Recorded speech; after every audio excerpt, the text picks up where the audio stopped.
Well, good evening. We're live on YouTube. I'm Faye D'Souza. Thank you for joining me. It's a very interesting conversation. And I remember we had this chat last week when the finance minister began announcing the stimulus packages in 5 tranches. Actually, when she began the announcement, we didn't know whether it was going to be 5 tranches. Now we do. At that point, we decided that we'd wait until all of the announcements had come through so that we can take a total point of view on all of it. And now we understand all of those announcements have in fact come through. So I have a very interesting panel of guests joining me right now. But before I get to my guests, I just want to put a couple of pieces of information before the audience so you can take a look at it yourself as well. I want to start by looking at the number of cases of COVID-19 we have in India right now. As of today, there are a total of 96,169 cases and 3,029 deaths. Now, there's a reason why I'm bringing this up to you in the middle of an economic conversation, because this is to point out where we are at the point where we're lifting the lockdown. Secondly, compare this now to China. In China, there were a total number of cases of 82,954. So we've crossed China right now by over 10,000 cases. Now, in China, they had a total of 4,634 deaths. We're at 3,029 at this point. So it gives you a sense of where we are right now in our battle with COVID. The second battle, of course, is the humanitarian and the economic battle that we're fighting alongside. Now, the finance minister made several announcements on that economic battle, and I want to take a look at some of them. But I also want to put up for you the problems that there are with these announcements, just to put it in a nutshell.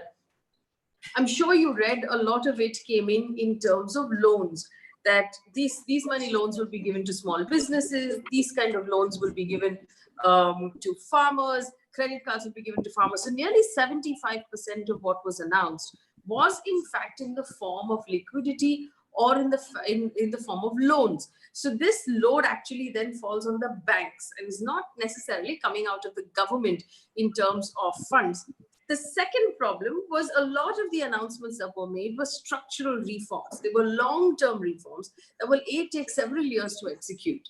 And so while they might be good plans in the long term, they will not ease the current pain that the farmers, the laborers, the small businessmen, the shopkeepers are going through. And that is a second problem. The third problem, and this has come out now because a lot of analysts had to sit together and do the calculation. It turns out that the total spend from the government of India is closer to 1% of GDP and not 10% of GDP for various reasons. One, because a lot of it is loans. Secondly, because a lot of it is long-term. And thirdly, because a lot of what was announced was in fact not structured and told us. We weren't told that this is going to happen over the next 1 year or the next 3 years or the next 5 years, and in how much money are you going to spend in each year. So as a result, it's actually very difficult to arrive at the calculation. But it is right now, most analysts are saying it's between 0.7% to a little over 1% of the GDP. Let's take a look at some of the positives that have come out of this package. Positive number 1, an additional 40,000 crore rupees has been allocated to the Manrega or the rural employment guarantee scheme. Now, with so many people moving back to their villages, this is going to be really important. It basically means that there will be more jobs for them. And these are small jobs. These are seasonal jobs. They're not, of course, traditional jobs that you and I look at, but it'll be better than nothing. So that takes the total spend on Manrega close to 100,000 crore rupees, which is important and a positive. Secondly, some of the structural reforms for farmers will be important in the long term. Releasing them from the APMC and removing some of the produce from essential services will mean that farmers will have a little more flexibility in selling their produce, but it doesn't, like I said, help them with what the problems are right now. And finally, the liquidity and the loans that I was talking about earlier that have been offered to businesses will in fact ease some of the pain for businesses. But will they pass on that easing to their workers? We don't know yet. Now, we have to couple this with a total view on the fact that the labor laws have been changed in several states and that the government has, in fact, as of today, withdrawn its circular. Remember, the government put out a circular in the beginning of the lockdown 50 days ago, instructing or asking all businesses to pay their workers and their freelance workers or their contract workers. That circular has been withdrawn according to the business standards reporter Somesh Jha today. And that's a very interesting thing in my mind. I also want to point out, personally, for me as a citizen, as a journalist, one of the things that was slightly worrying was that from day two of the lockdown to day 50 of the lockdown, we were told constantly, wait, the government is coming up with something, wait, the government is coming up with something. And then we got this 5 tranches of stretched out announcements. It would have been better if we were given a clearer point of view on what the government was planning. It makes it easier for everyone, especially those running businesses, to plan out their businesses. All right, so this is where we are. This is my analysis of where we are, but I will open this up to the panel. And I want to point out to the panel, because we are using Zoom and it's a little difficult for us to moderate, please allow each panelist to finish speaking before you come in with a rebuttal. Let me know, gesture to me, and my producer will then open up mics as you can speak, because when you speak one on top of the other, it becomes very difficult to understand everyone. So everyone will be given an equal opportunity to speak. Guest for today, Mr. Mohan Guruswamy, who is a senior economist and he used to be the advisor to the Finance Minister of India. So he's seen the inside of government, which is an interesting point of view. Santosh Mehrotra, professor of economics at JNU, also a very senior economist. Mr. Baz Malkit Singh is the former president of the All India Motor Transport Corporation. Again, like I keep saying, I like to go back to Mr. Singh and his association, because the trucks, when the trucks are moving, it's blood supply, it's circulation. It means the economy is healthy. Professor Aman Agarwal, who's the director of the Indian Institute of Finance, and of course, Dinakar Lamka, who is a BJP leader who joins us as well, who's been kind enough to give us his time. Good evening, gentlemen. Unfortunately, my team tried. We couldn't get a woman on the panel today, but we try every day. Sometimes it's a hit.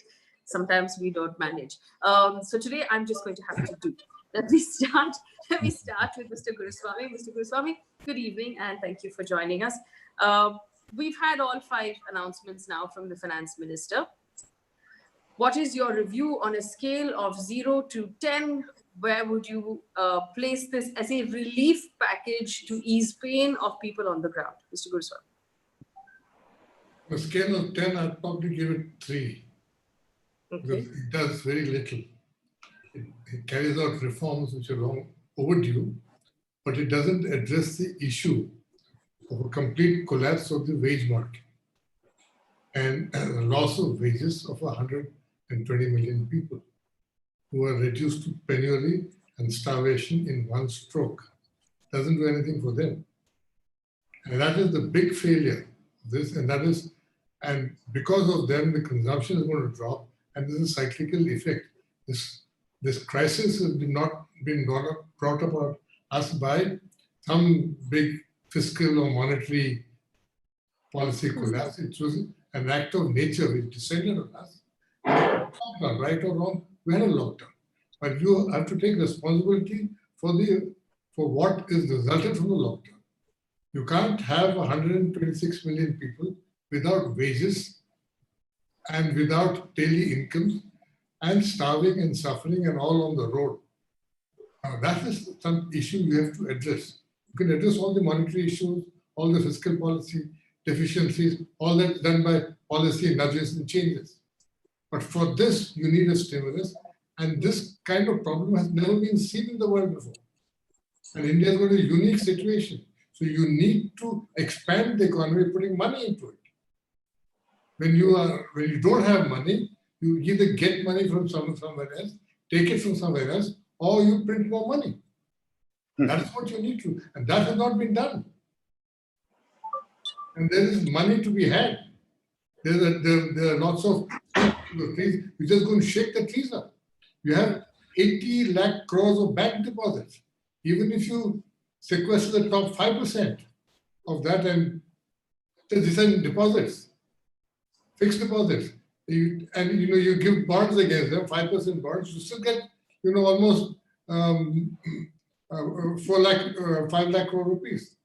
You can get some of the foreign reserves sitting abroad earning nothing, and monetize it here, you'll still get 5-6 lakh crores.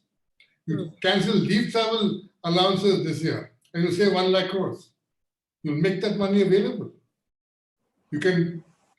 Everybody's taking a pay cut. everybody is going to the cleaners, except government employees who lost only one tranche of DA, but are the highest wage cohort in the country. They account for 11.4% of the GDP. Can't you take away 10% for this crisis, to tide over this crisis for 12 months? That needs courage and guts to do it.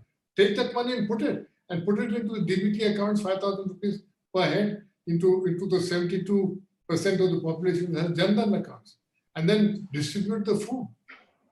You've not done anything. So how can you call this a stimulus? It addresses only one side of the problem. It doesn't address the main issue. Yes. Okay. So, Mr. Guruswamy, they're giving it 3 on 10 and saying that this addresses one side of the problem, but not the main issue. Let me bring in a different point of view.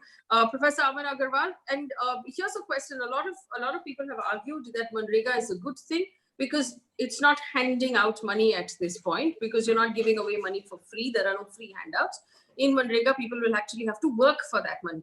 But the 2 Nobel Prize winning economists of our country have both recommended that the government do cash transfers as the only way to save the poor at this point. Which one of these 2 do you agree with? No, Faye, I think both of their perspectives are correct in terms of their own understanding. Most of the economists who have got the Nobel Prize coming from India as an origination are not living in India for decades now. And they really do not know. They are looking at a bird's eye view sitting in the US and the UK and talking about Indian economy. That's something which needs to be looked at from a critical view when we talk about these economists who have got the Nobel Prize and sitting overseas. As far as Manrega or direct cash transfer, the government is doing some direct cash transfers to the 34 lakh crore accounts which have been opened up. So it is not that they are not following. They are doing multiple level framing structures in terms of providing relief. And it is not only this government, but governments around the world are taking multiple steps in terms of inducing liquidity and into the systems and into the hands of the people to go about functioning. Now, this government in specific has laid down a broad perspective in terms of not only the liquidity framework, the direct disbursement, and also administrative measures, which are equally important in terms of the which comes to the mindset of people at large. So, I'm not very happy with what has happened, but certainly in terms of a scale of 1 to 10, as you asked in the beginning, I would rate it as 7 out of 10. Okay, a 7 out of 10. I just want to point out, though, although I'm not a expert on the schedule of Abhijit Banerjee, I know from reading his last 2 books that the lion's share of the research was actually done out of rural India. So I'm assuming in order to have done that research, he needed to have spent some time in India. But like I said, I'm not an expert on his schedule. Professor Santosh Mehrotra joins us from JNU. Professor Mehrotra, good evening. Thank you for joining us. Do you agree with Aman Agarwal that this is a tone that the government needed to have set down? Again, it's also, from what I've read, an ideology question of, are you the kind of government that hands out money for work done, or does cash transfers into everybody's account, which is considered a dole, or it's considered sort of free money? Do you think, where do you stand on that argument? And do you think that the financial stimulus package is adequate? It's not adequate. And cash transfer at this point would not be a dole. It would be sound economic sense. It would make very sound economic sense. It would not just be equitable. It would be an extremely efficient way of actually raising demand, because going in for supply side measures, which is what mostly the government has managed to do, as opposed to demand side measures, what we are going to see is the following, and I predict the following, that the economy is already spiraling downwards. The IMF misled everyone by telling us that the economy is going to grow at 1.9%. I'm sure very soon they will revise that estimate.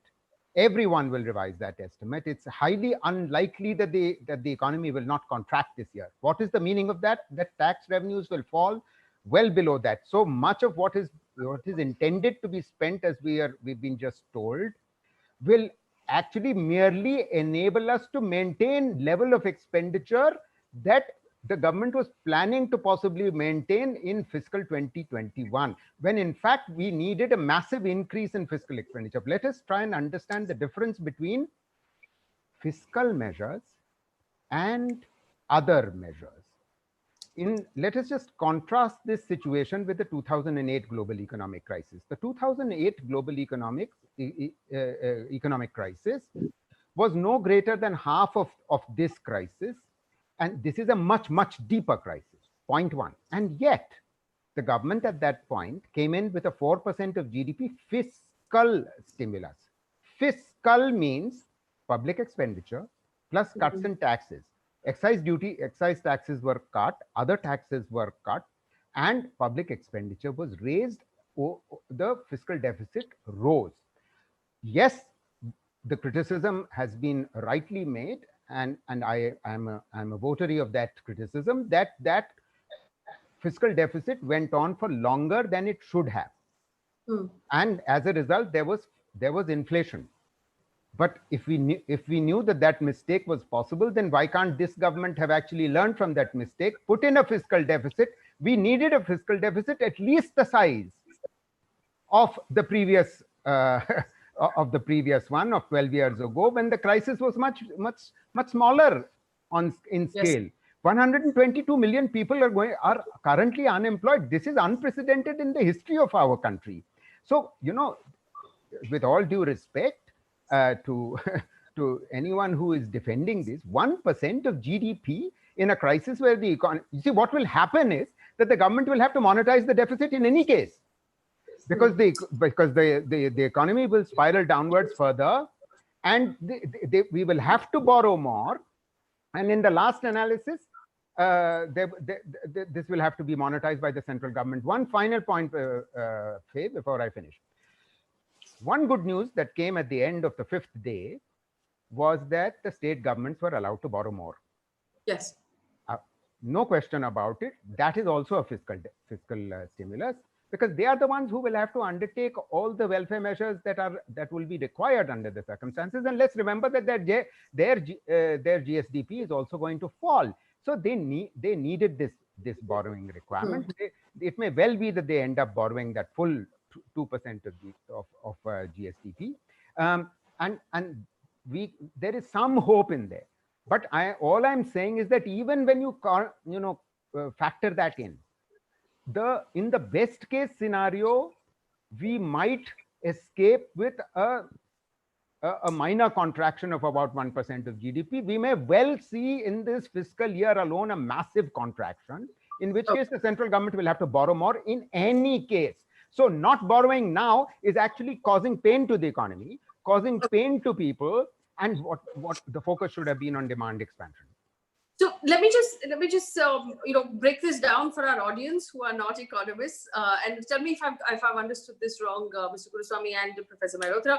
So effectively, what you're saying is, by giving sort of stimulus to businesses in terms of loans, the government has made sure that businesses can continue to manufacture product, which means that they can continue to create supply.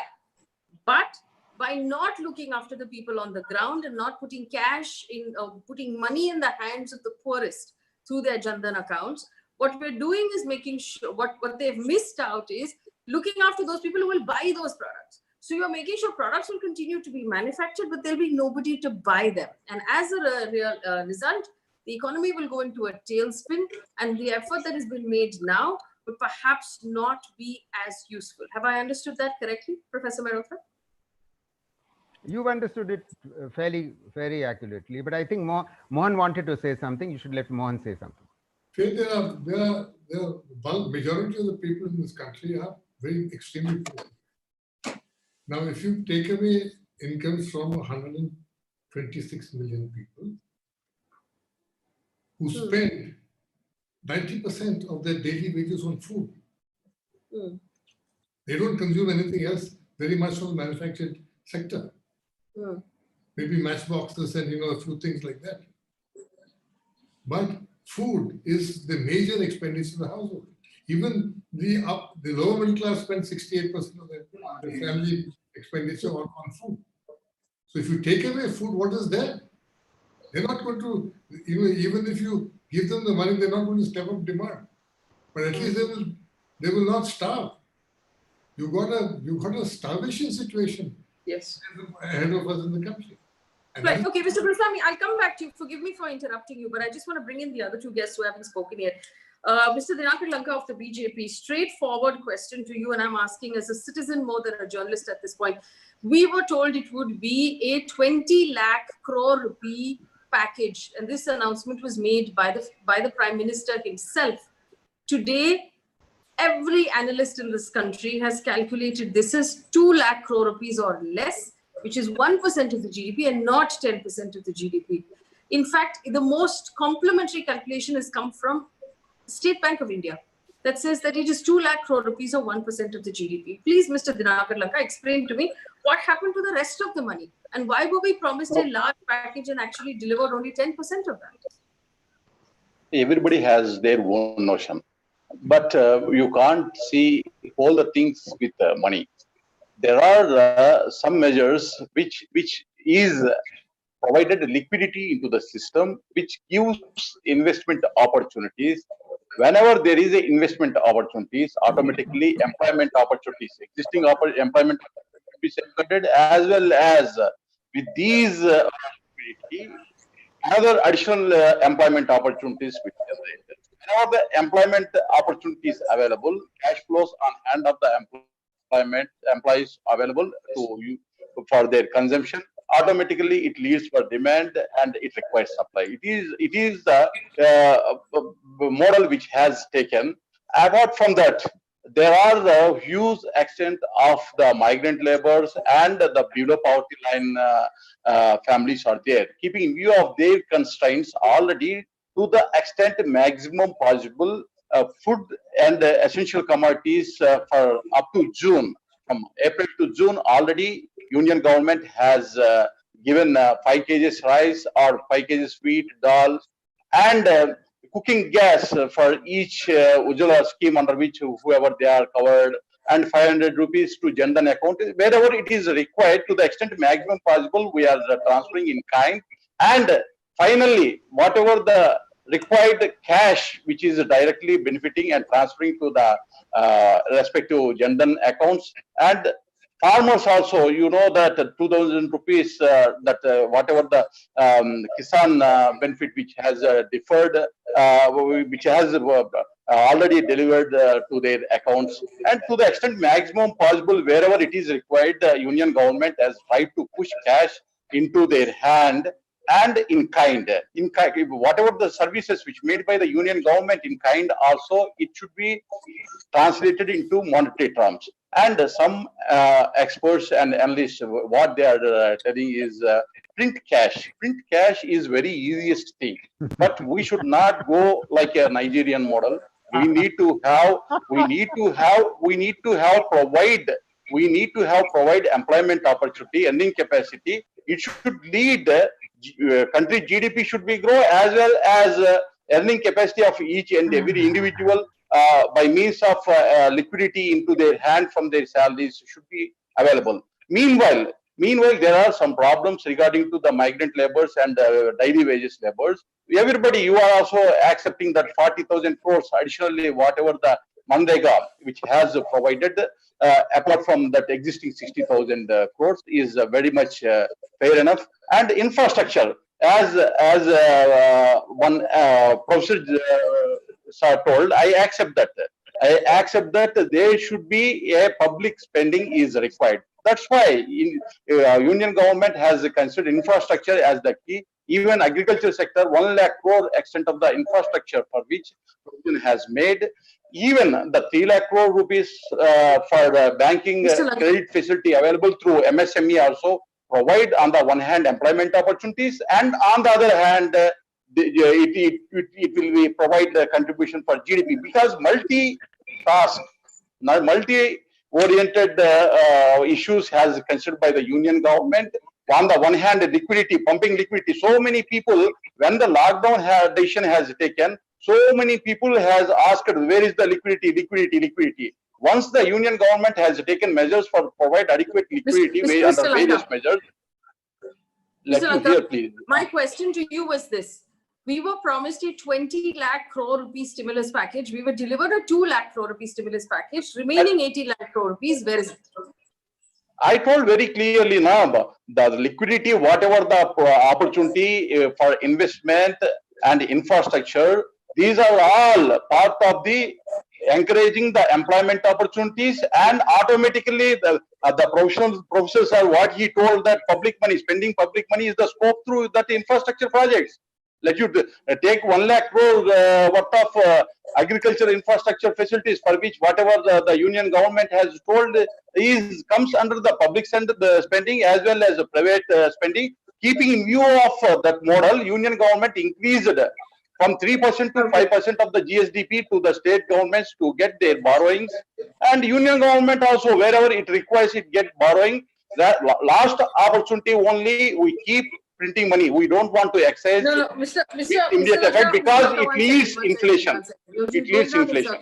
Let me ask you this question. You did say, of course, those people who need, you kept talking about migrant laborers. Let me point out to you that the cash transfers that have happened were of 1,000 rupees that happened to widows, to pensioners, to disabled people. Several of those have not received the money because I'm talking to several associations that work with these people.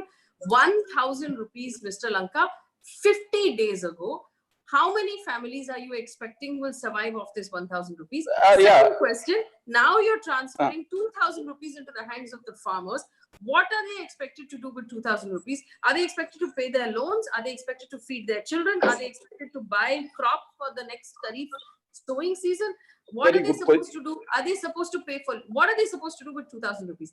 How is this adequate? Yes, Disoja, please let me allow me. As far as farmers are concerned, 2,000 is for the purpose of their maintenance during these 50 days after adjusting food, whatever the essential commodities, all those things. Apart from that, this has made.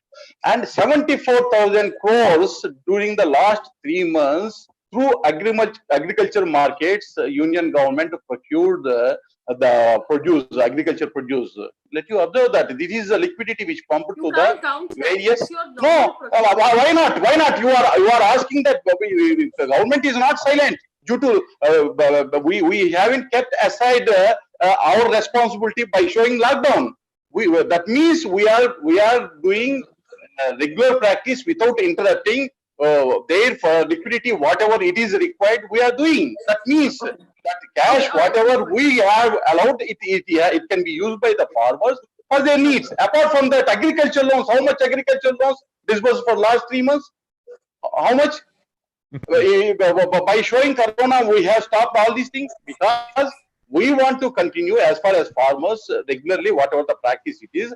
Apart from that, we want to take some reforms. Already, you people also told that those reforms are welcomed. So we are thinking we want smooth running of the farmers. That is your notion.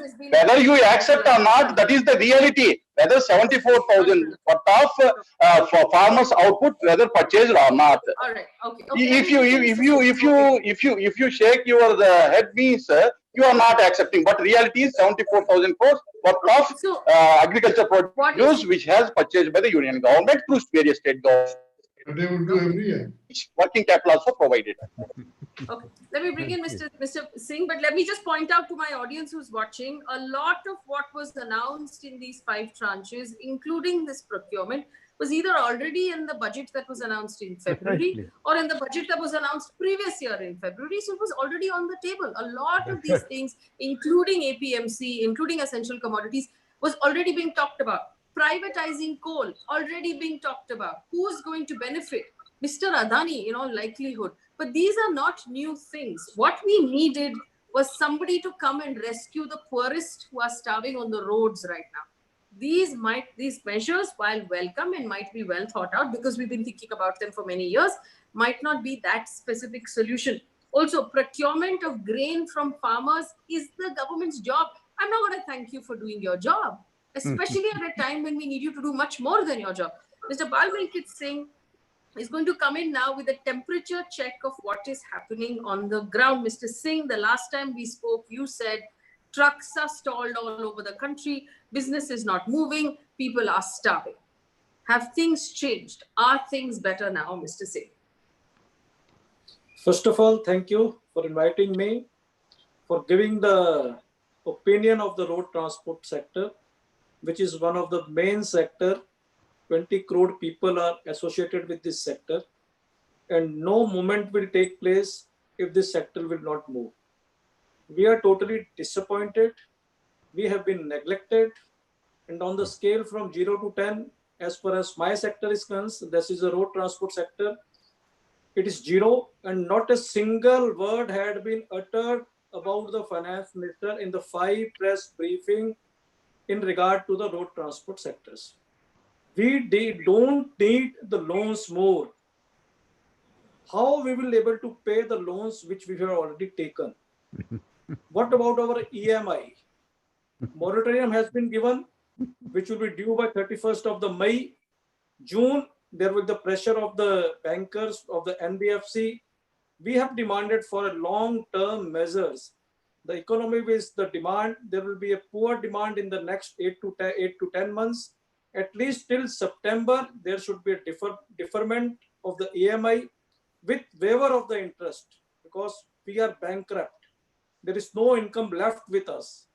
We are unable to pay the salaries to our staff. We are unable to pay the salaries to our drivers.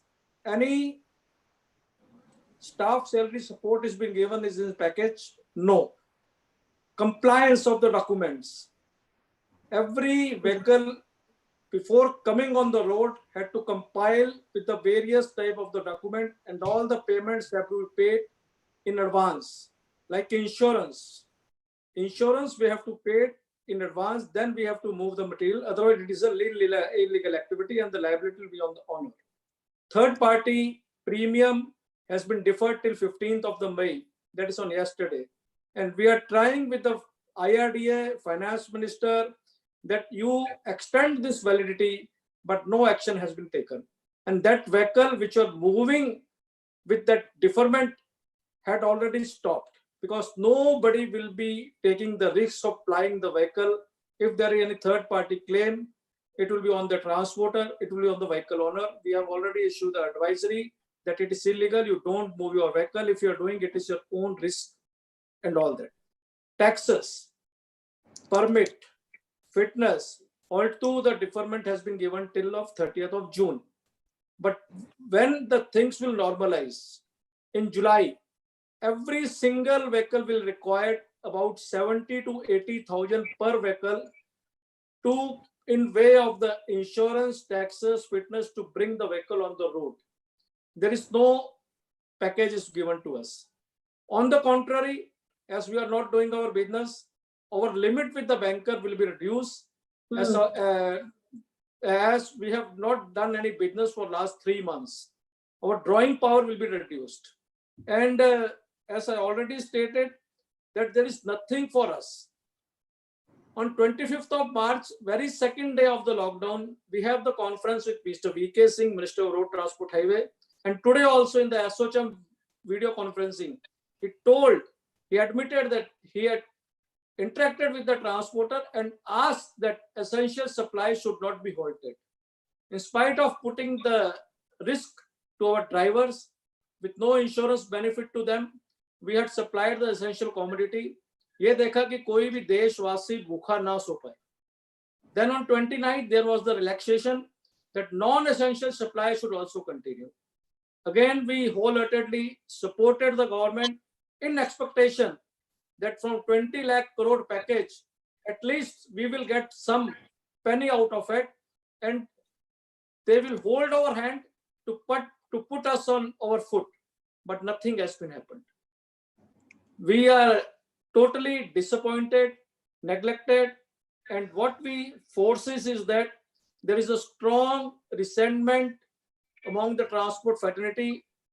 2 days back, we have the video conferencing all across the country. Members were totally dissatisfied with the package which has been announced, and automatically you will see in the coming days 25% vehicles which are plying on the road will be on the auto mode to stop their operations due to this all problems, and this will be a major crisis for the country because entire movement of the essential, non-essential will stop. Fruit, vegetable, milk, kerosene, LPG, paramedical equipments, pharmaceutical, all will be automatically stopped if no corrective action is been taken immediately. We have been requesting to the government. We have only asked for a minimum rescue package. We have not asked anything more. Mr. Singh, are you That saying has you will go on also not been strike? considered. Pardon me? Are you saying you will go on strike, Mr. Singh? No. Automatically, entire operation will be come to standstill. Automatically, auto compelled to stop the operation. Each of the every vehicle order will be auto compelled, because I have already stated that when there is no insurance facility has been given, who will be there to ply his vehicle? Who will be there to ply his vehicle without taxes, without fitness, without permit? And on the contrary, the corruption which is in the billions, which is a study in the public domain, is increasing day by day. Checkposts have been started. As you I have quoted you last time also, Sindhwa checkpost is openly demanding the money of 2,000, 2,500 per vehicle. The normalization is not restored, but the corruption is already been started. So auto compelled to stop our operation. So this is actually a very, very worrying thing that Mr. Malik has said right now. Remember, I want to remind our viewers, he is the former president and the current member of the All India Motor Vehicle Transport Association. They represent the trucking industry. And he's saying if things don't change, the trucks will just go off the road because it will no longer be viable. That's a completely different problem. I mean, we've now, up till now, worried about essential services being delivered and essential commodities being delivered, but they won't be delivered if the trucks go off the road. And this is something that should be of top priority to government. I want to open this up to rebuttals and also tell my viewers that you can ask questions right now. Of course, please use the super chat feature. It's next to the emoji smiley face, where you can actually support myself and my team to bring you conversations like this, and of course pay salaries, which is a problem for everybody. But going back to my panel one by one, rebuttals. Mr. Mohan Guruswamy, we have of course Rajan Marcus, who said that he's a big fan of you and he wants to know what your rebuttal is of what you've heard from the rest of the panel. Mr. Guruswamy, go ahead. What I thought of the, to come again, repeat the question, say. What is your rebuttal to the points made by the panel, Mr. Guruswamy? I have no rebuttal to the panel. You know, I'm not going to comment on what the official spokesman said, because that's a repetition of what the spokesmen are doing in all channels, everywhere, every day. It's the same old story that, you know, we are putting for doing their job, they want to be congratulated. For spending their budget, they want to be congratulated. What are you going to? Stimulus means more money outside your budget. Put that in to revive demand. Stimulate consumption. What does famine mean in India? It means a loss of purchasing capacity. And that is what happened to 150 million people. You have no money to buy food and to survive. So address that issue first. Then we'll talk about all the other reforms we need to do. And infrastructure, you know, there are no plans for infrastructure. There are no new additional infrastructure. When you had infrastructure plans in America after the Great Depression, they went into a road building spree. We have no announcements at all. And now, as far as I remember in the press conference, the finance minister said for migrant workers, we have allotted 14,000 crores to build hostels for them. When will you build the hostels? Is the hostels the need right now for migrant workers? So you see, there's a lack of realism here, a lack of awareness of the true situation outside. I started going out of the city here, and the roads out of Hyderabad, and the roads are full on all sides with people, migrant workers going back to traveling from Hyderabad to Bilaspur, Hyderabad to Darbhanga, and all these places on foot. And people have not eaten for 2 days, 3 days at a time. Young children, 2 years old, 7-month pregnant ladies are also walking. You've got to address these issues. Yes. Well, let me take the question to Mr. Dinakar Lanka. Mr. Lanka, two questions for you. There's one person who has asked this question. It's a fair question.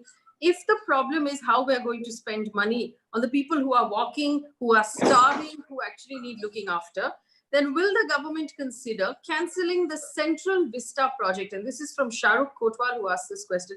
Cancel the Central Vista project to save the 2,000 crore rupees that you're going to spend on redevelopment at this point, which is not necessary.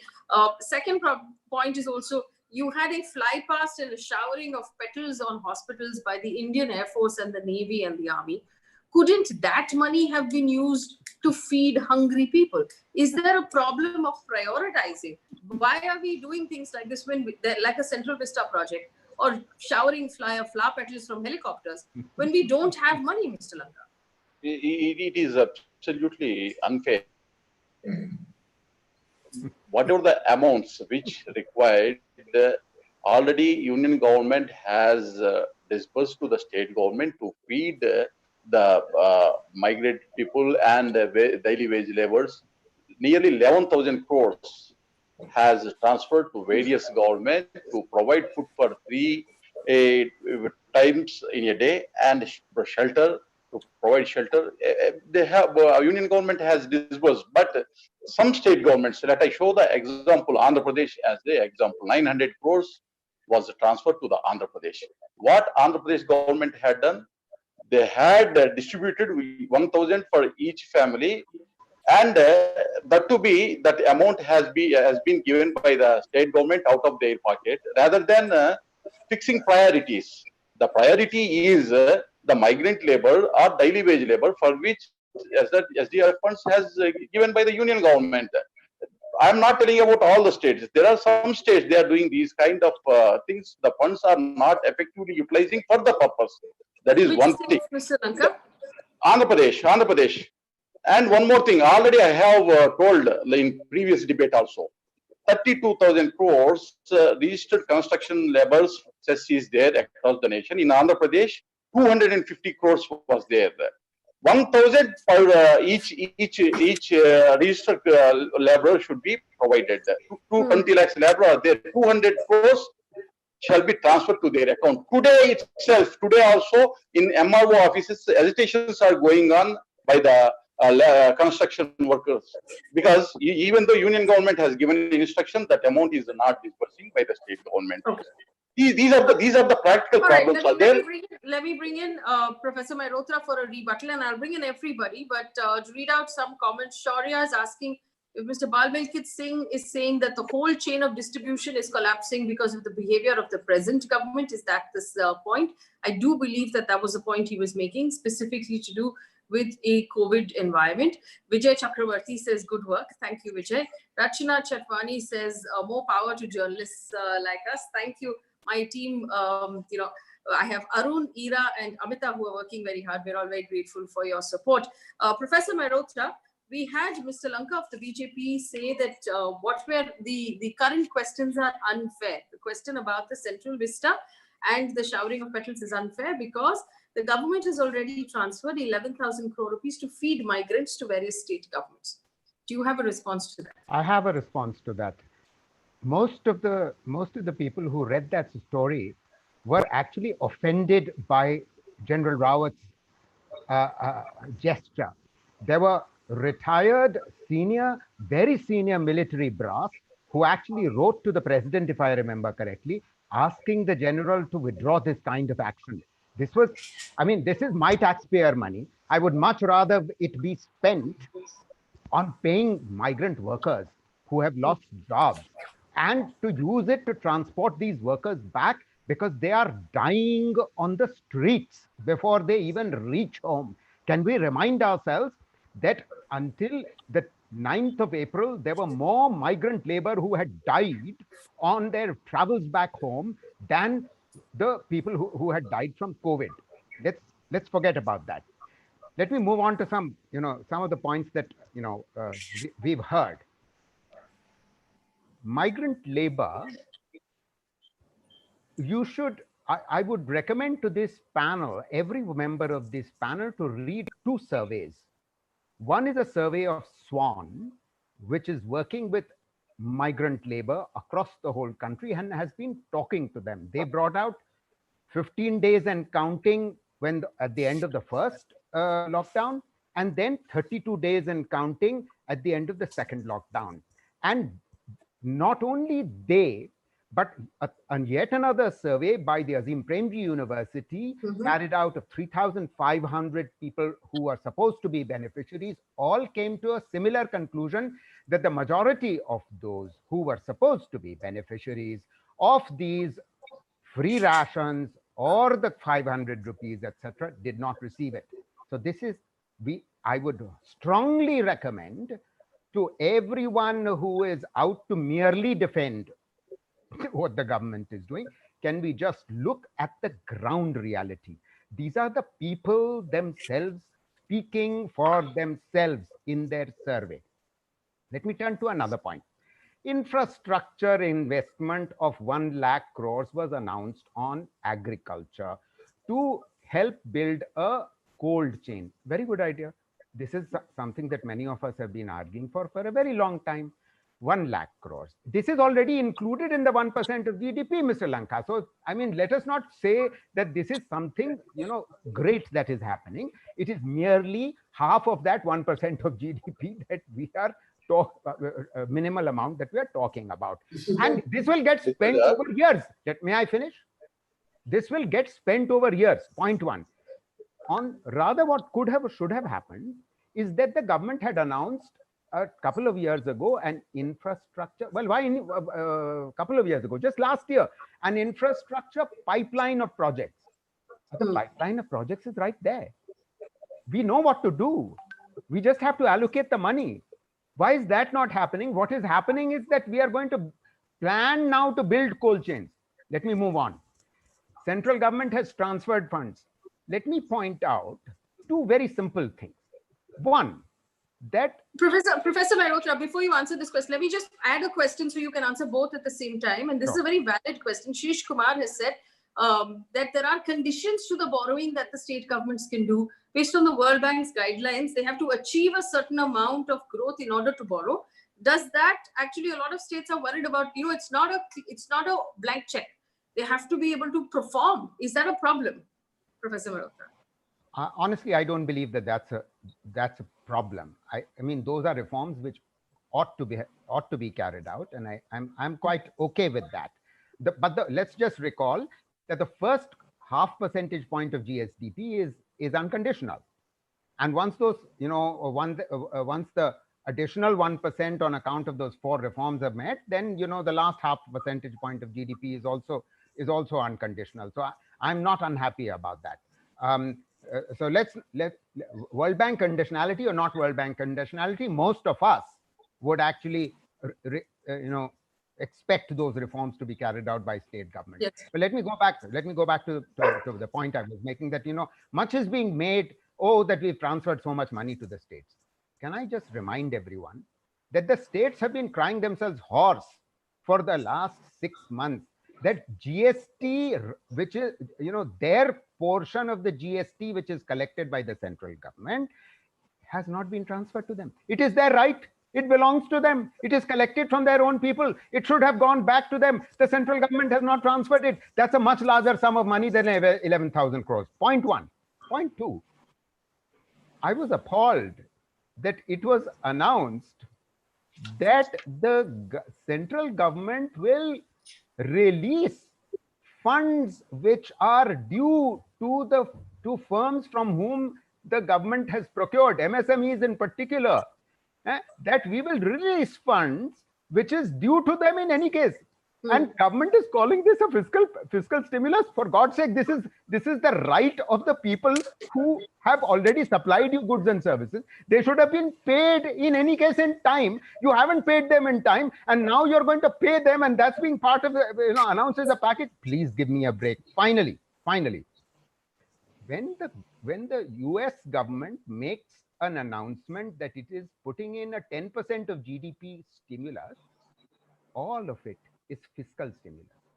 The trouble is that most people who come on these channels and defend the government perhaps don't even understand the difference between monetary policy or banking actions which is 90% of this package, and fiscal stimulus. Fiscal stimulus means actions on through expenditure and actions through tax cuts.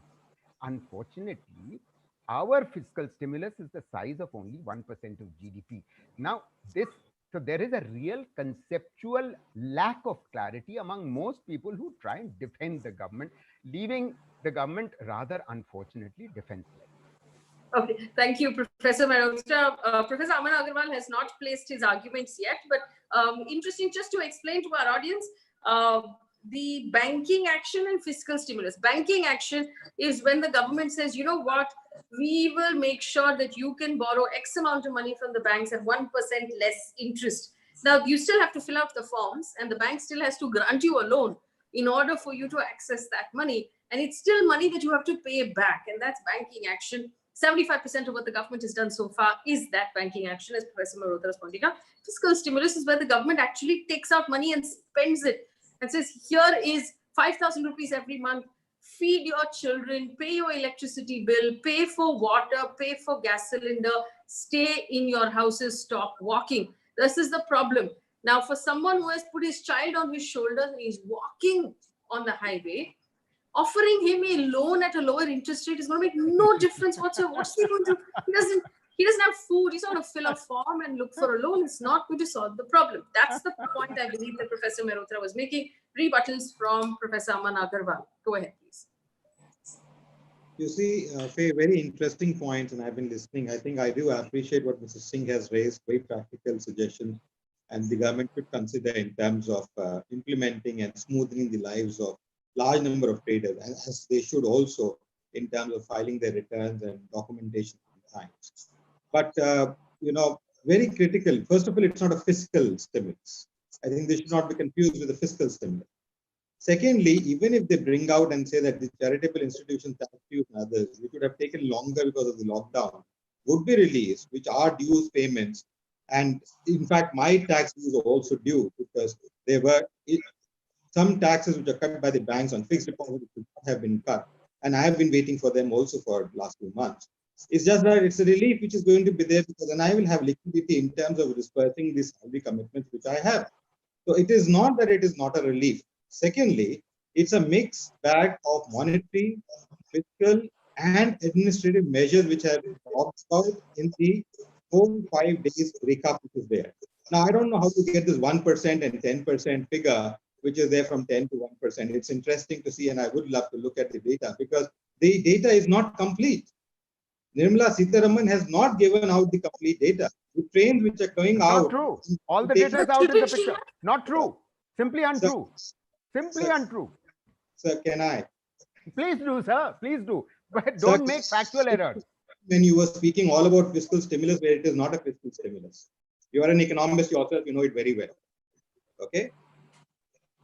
I'm saying again, trains which are going out, and Nirmala Sitharaman made it very clear, 85% is to be paid by the center and 15% by the state.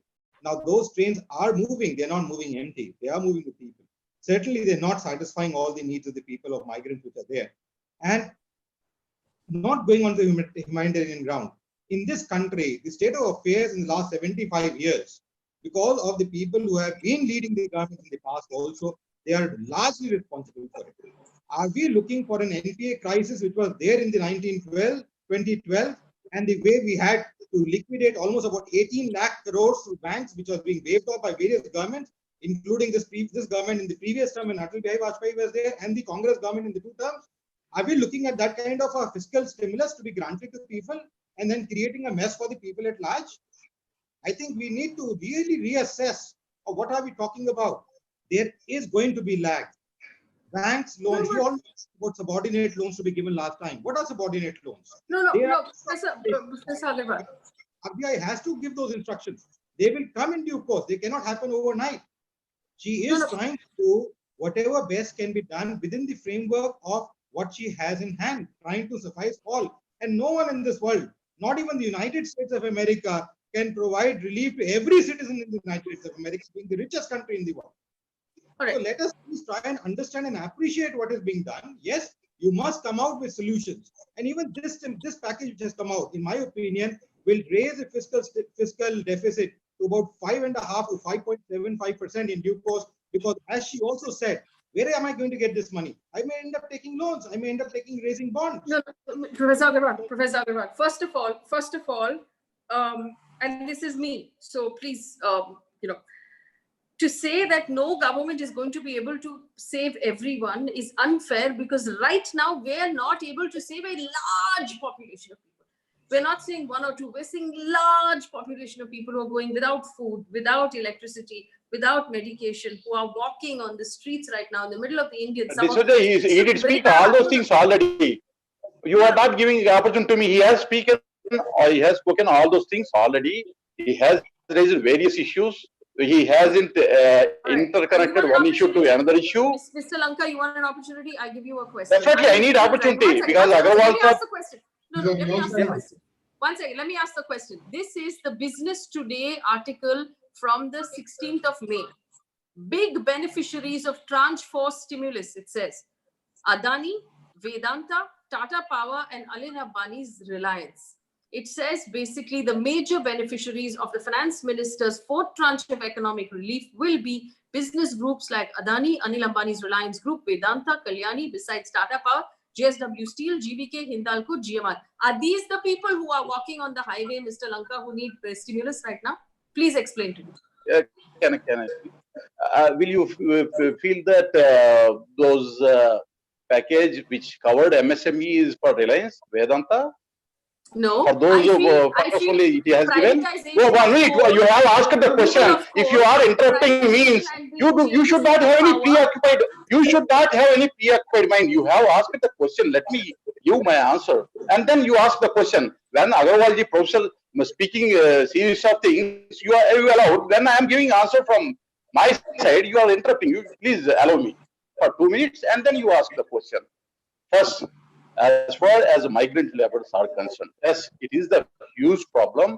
Union government asked all the state governments that provide how many migrant laborers are there in your state.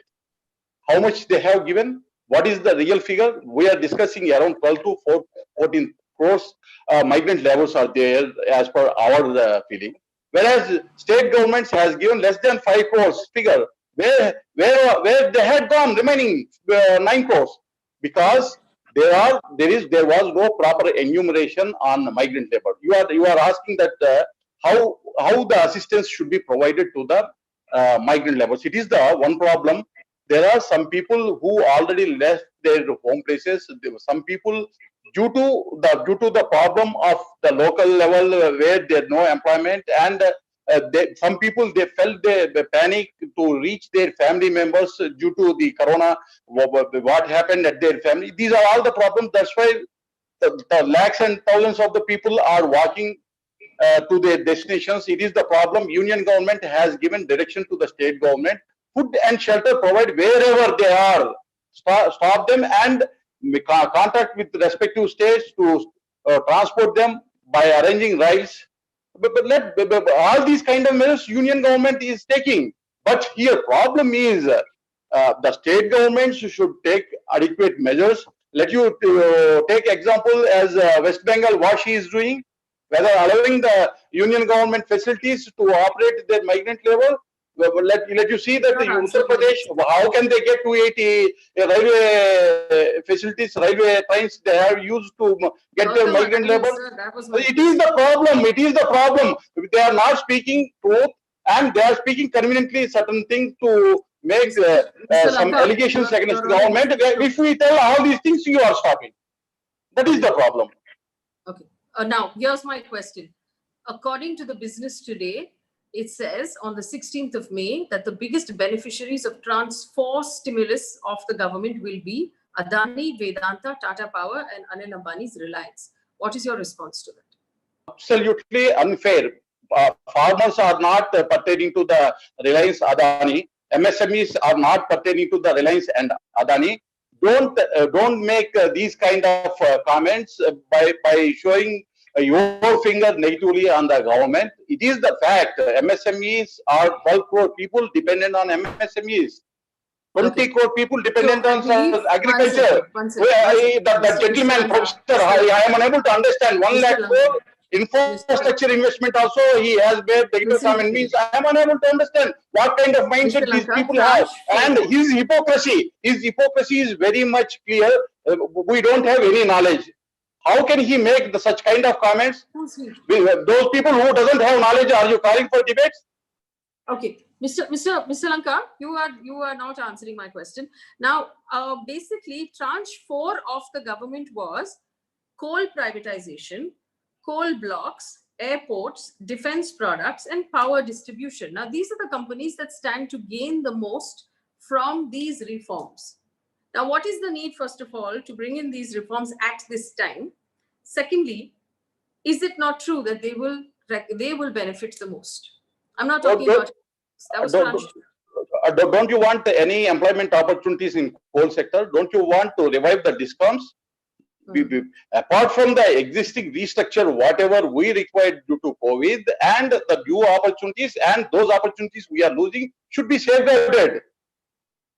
Okay. We can't leave all those things to air. Okay, so now let me bring in Mr. Singh. Mr. Singh, this is what I placed before you. Mr. Lanka says this is how we will bring in employment opportunities in the coal sector, in the power sector, in the airport sector. What about your employment opportunities? Mr. Balbir Singh of the transport sector. As the states are demanding for their rightful due in way of the GST, we have been demanding our rightful due, which is pending with the government in the form of the TDS, which is not been released since last many years. And in this package also, no announcement has been made in this regard. Secondly, MSME 3 lakh crore loan is been given with no collateral. And surprisingly, MSME Minister, Mr. Nitin Gadkari, has announced that 5 lakh crore is due to the MSME. If that 5 lakh crore is due to the MSME is paid, then why they need the loan of 3 lakh crore without collateral? So as far as for the road transport sector, once again, I would like to highlight that the minimum rescue package should be considered by the government on the priority, which is the need of the hour. Otherwise, the entire supply chain logistic will come to a grinding halt. It is a time to government to wake up before it is too late. It's time to government to wake up. And last point, I'm going to give this back to Mr. Mohan Guruswamy. Mr. Guruswamy, there were several things, and I grant this to Mr. Lanka. Several of these things will probably be very beneficial in the long term. So, for example, 1 lakh crore rupees spent on infrastructure of farming. I believe this was also announced in the budget. Privatization of coal, privatization of defense, power distribution, all of these came in the budget. Is it sleight of hand to include it in our COVID stimulus package? Or actually, we should stop calling it a stimulus package. It should be called a rescue package. People are dying. Government is going to rescue these people. This should be a rescue package. Is it sleight of hand to include this in our rescue package and say, this is how we get it? It's not a sleight of hand, it's brazen fraud. That money is already going to be spent in the budget, and you say, I'm spending it now. You do procurement, which is a regular activity, and you say, I'm doing it now as a stimulus. That's all rubbish. Stimulus really means putting additional money outside the budget, bringing it in and putting it to work. Because you're going to have a contraction in this quarter of 25 to 30% of the economy. And for the rest of the year, there will be a contraction. The contraction, annual contraction, will be no less than 5%. It could be 10%. You've got to address those issues. And for that, you need additional stimulus, money outside, put it into outside the plan, outside your budgetary plans, and make things work. You have no plans of that. The bankruptcy of abilities is being reflected there. You have not a single new plan. And you're dishing out all kinds of old rubbish and saying that this is what I'm doing now. You have to do that. The TDS giving 2% off now does not mean that you're excused of that. You still have to pay taxes. Absolutely. Offer, what is the stimulus? I'd like, Professor Mehrotra said, you have to understand what stimulus means. Now, you can continue like this and you can keep thinking that you can fool all the people all the time. Well, best of luck to you. When people, this is one. Then, there'll be a different reaction. Yes. There's one question that has come in for Mr. Malik, and this is from Partha Tripathi, who says, what is the minimum rescue package that the logistics industry needs, Mr. Singh? And hopefully Mr. Lanka will carry that to the government. Mr. Singh, go ahead. Already I have stated that we don't need any new loans. We are worried about our existing loans. There should be a deferment of the EMI at least for a long time. That is till September. There should be a compliance of the insurance, road taxes, goods taxes, permit, fitness before, and that has to be paid in advance. Although some relaxation has been given, जब हमारी गाड़ी चली नहीं है तो हम tax क्यों भरें? जी. When I have not plied the vehicle on the road, why the tax should be paid by us? It should be a waiver for us. Insurance, last 3-4 months, most of the vehicle are standing idle. There is no claims are there. For that period, there should be waiver of the insurance, and there should be a deferment. As I already stated, when this compliance will be over, insurance compliance, the relaxation is over by 15th of May, and most of the vehicle will be coming to standstill. And the permit taxes, which is been treated as valid till 30th of June, what about July?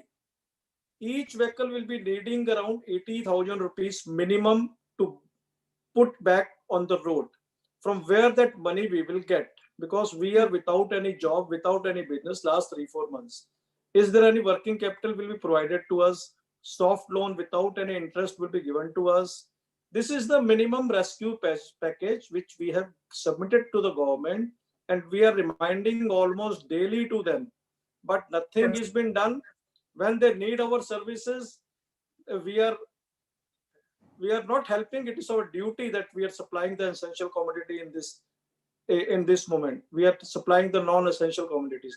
But we are not treated as a human being, not part of this country.